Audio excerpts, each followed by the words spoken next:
Ladies and gentlemen, we are going to open the year of our Lord 2025 with the exact same sentiment that we did in 2024. I know this might be shocking news for new viewers, but for those who have been following this channel for a while, what I'm about to say, it is not going to be a revelation. If you watched the second annual Huge Embarrassing Failure Awards on Tuesday, what I'm about to say, it is not going to be a surprise. Ladies and gentlemen, our media is a disgrace. We might have the most corrupt media in the Western Hemisphere. The woke media, they are damn sure the worst media in the country, as they were nominated and selected by you guys as the winner of the second annual HEF Awards. The media, the mainstream media, is a disgrace. It is abundantly clear at this point they learned nothing after the election. With the media being the biggest losers coming out of the election, you would think they would change their ways. Maybe they join a 12-step program and rehabilitate themselves from their corrupt habits. Perhaps they apologize to normal people for spending the last few years lying to us. Perhaps they even take it a step further and renounce their woke faith. They come out publicly and admit they are no longer dedicated to the woke wiener.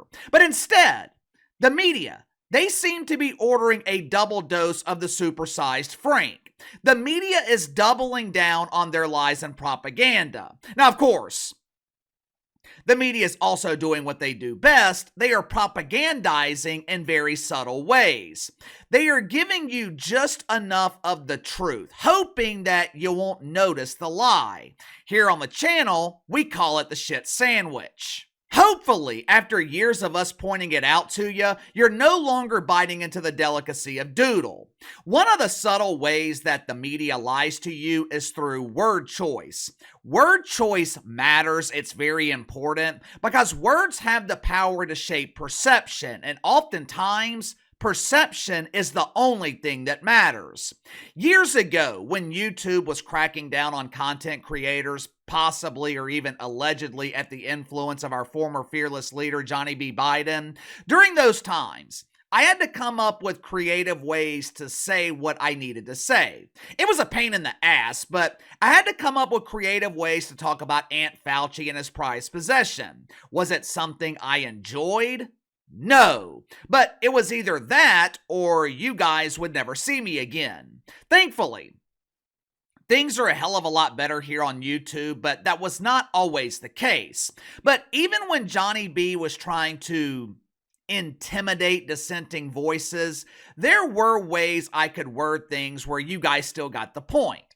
There's also ways that you can word things that can de-escalate the severity of a situation, or misrepresent the situation altogether.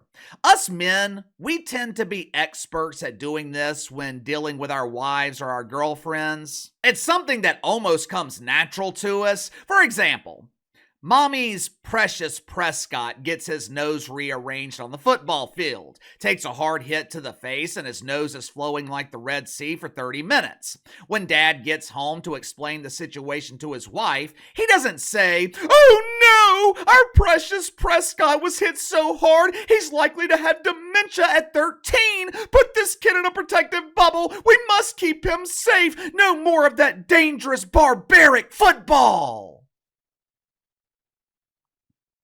Dad's not gonna say that. He wants to live in peace. After his kid's game, he wants to relax and watch the other games on TV.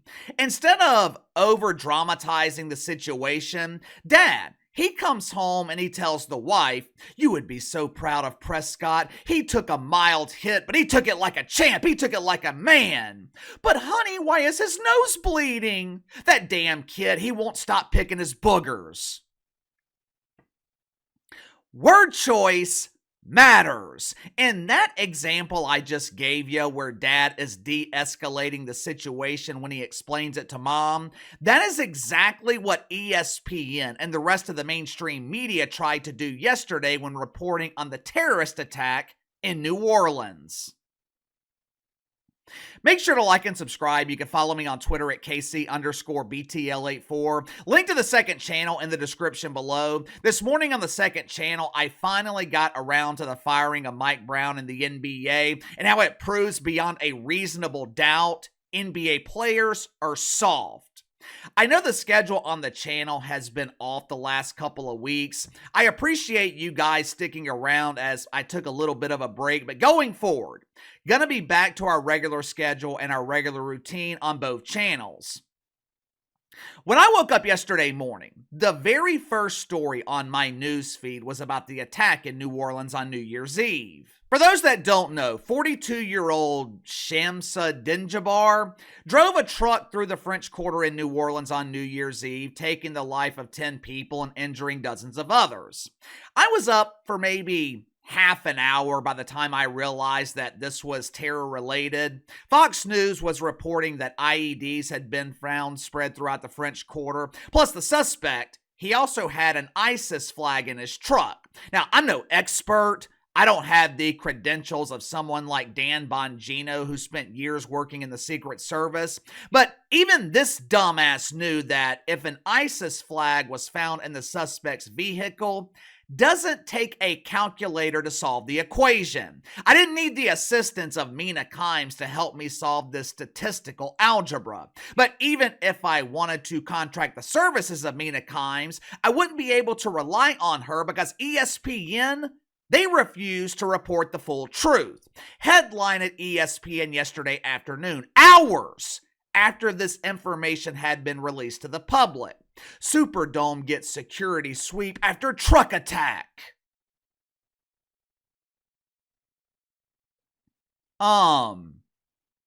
What? Excuse me? Come again? Did you just call this a truck attack? I have been alive for 40 years. I have been driving for 24 out of those 40 years. Over half of my life has been spent within close proximity of vehicles. You know how many times I've been walking down the streets downtown and a truck decides to randomly open its door and give me a good handle in the lemons? You know how many times I've been crossing the street and a parked truck suddenly hits the gas and introduces my ass to its windshield? None. Never happened. 40 years walking the streets of America, I have never been attacked by a driverless vehicle. But that's how ESPN was presenting this story yesterday. And look. It was not just ESPN. Headline at NBC. At least 10 people killed by car driving into crowd in New Orleans. Do you notice the subtlety? Do you notice the word choice? If you read that headline, you would think a car was driving through the French Quarter looking for random victims. There were similar headlines at CNN, the BBC, the Washington Post, with each woke media outlet using a similar choice of words. Well, that's strange. It's almost like they were working in collusion to push a certain narrative. I wonder why. This same thing happened in 2021 when a black nationalist drove an SUV through a Christmas parade in Wisconsin. 2 years ago, the Free Beacon, they did a study on the mainstream media. They reviewed over 1,100 articles that involved crimes similar to this. According to the Free Beacon, the race of the perpetrator, it was 7 times more likely to be mentioned by the media if he was white. Otherwise, the woke media conveniently overlooked the race. The same woke media who is obsessed with race. But when it comes to attacks like this, and the perpetrator belongs to what the media calls a marginalized group, the media's obsession with race suddenly disappears. I'll show you another example. Yesterday afternoon, ESPN reporter Laura Rutledge, she was reporting from the Superdome. This report, it was broadcast during the middle of the Arizona State-Texas playoff game, but the report wasn't broadcast on ESPN. This report wasn't shown to people watching the game who actually need to know that the Sugar Bowl was being postponed. Instead, ESPN decided to air this report on ABC. Pay very close attention. See if you notice the word choice that Laura Rutledge uses to briefly describe what happened. And look, I don't blame Laura Rutledge for this. I'm sure she is just reading a teleprompter. I'm sure she's just reading a script that she was given. But pay very close attention to her word choice. Watch it for yourself. Yeah, well, certainly a football game pales in comparison to the importance of the tragedy that we're talking about here. Do you see how subtle it is? Technically, ESPN's not lying. What happened in New Orleans, it was definitely a tragedy. But ESPN went out of their way to not tell you what it really was. My parents, they used to call this a lie by omission, where you're not technically lying, but you're also not telling the truth. What I don't understand is why the mainstream media continues to do this. I mean, I know why they're doing it. Deacons at Woke United Methodist tell them to do something and they follow orders. But I'm talking about from a logical perspective. 15 years ago, the mainstream media, they could give this half-assed reporting and get away with it. Normal people didn't have the resources. Normal people didn't have other platforms that were willing to give them the full truth. But today, that is no longer the case. There's a lot of bullshit on Twitter. I have people send me news from Twitter that's nowhere close to being the truth, but there's also a lot of people on Twitter who are reliable. They're telling the truth. They are damn sure more trustworthy than the mainstream media. It just doesn't make sense to me. The media is struggling. Their ratings are circling the pooper. Trust in the media is lower than it's ever been. They're given an opportunity yesterday to change that perception. And what do they do with it?